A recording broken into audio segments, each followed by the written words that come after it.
We have some social media questions for you. All right. Yellow Frog. I wonder who that is. Yellow Frog, how high your hopes after a 6th season of Community are?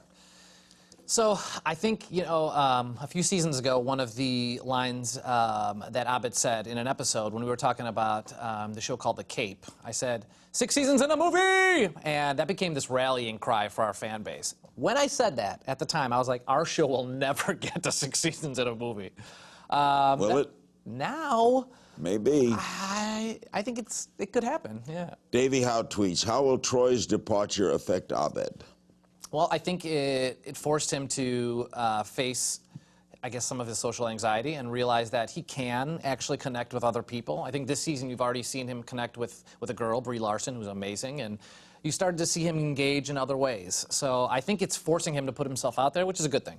At M. Lady once, if you surprise yourself saying cool, cool, cool all the time.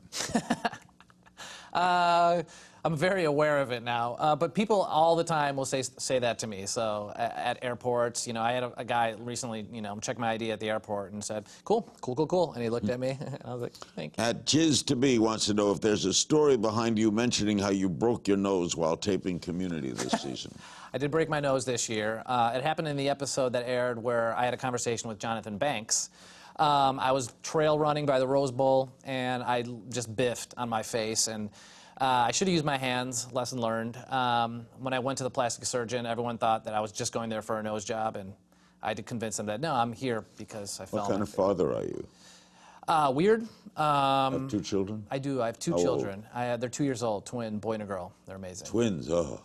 I think my wife is probably, she's a beautiful, amazing parent, and she's proactive. I'm much more reactive, and I'm trying to learn from her.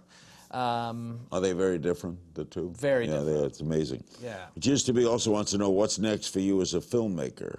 I don't know. I think I want to do more sports stories. I have another idea I want to explore in Poland. I think a couple things. Being Polish and Indian, I've always wanted to do a story in Poland and a story in India, just to help me understand what is going on in here.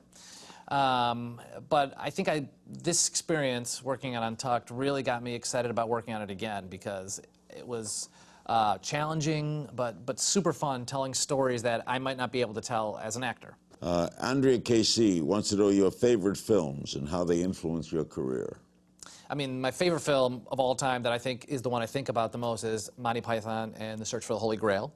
I think that's my first, I remember watching that and not understanding it because I was watching it with my brother and his friends, and they were all laughing. I thought you would say Hoosiers. Oh, Hoosiers is great, too. But, I mean, I'm Marquette. I can't, Indiana, I'd say Holy Grail, Monty Python. Jack Gibbs Spring asks, in what ways are you like Abed? I think I'm a fan of history, and as a kid, I was a huge sports fan, so I would memorize statistics off of baseball cards, and I'd ride my bike to Comiskey Park, old Comiskey Park, and I remember getting Ozzie Guillen's autograph, Greg Walker, all these incredible White Sox players, and my friends knew me as the guy who would memorize all the statistics from baseball players, so I was good at that. I think Abed has that times 10 with pop culture and movies and TV shows, so I think that's kind of where When did you graduate, Marquette? 2001. So you were there when the White Sox won the World Series, you were? I moved to Los Angeles in 2005 when the White Sox won the World Series after 88 years of waiting. I was with Jerry Reinsdorf for the second game of that World Series.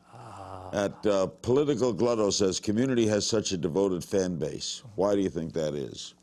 I think because we're connecting with an audience that's been underrepresented. I think Abed and some of the people on our show really have this unique voice that hasn't been seen before. I think Dan Harmon and our writers are incredibly fast, gifted comedic writers, and I think the performers too. I think it's a fun, dynamic, different bunch. Watch new episodes of Larry King Now, Monday through Thursday, on demand on Hulu and Aura.tv.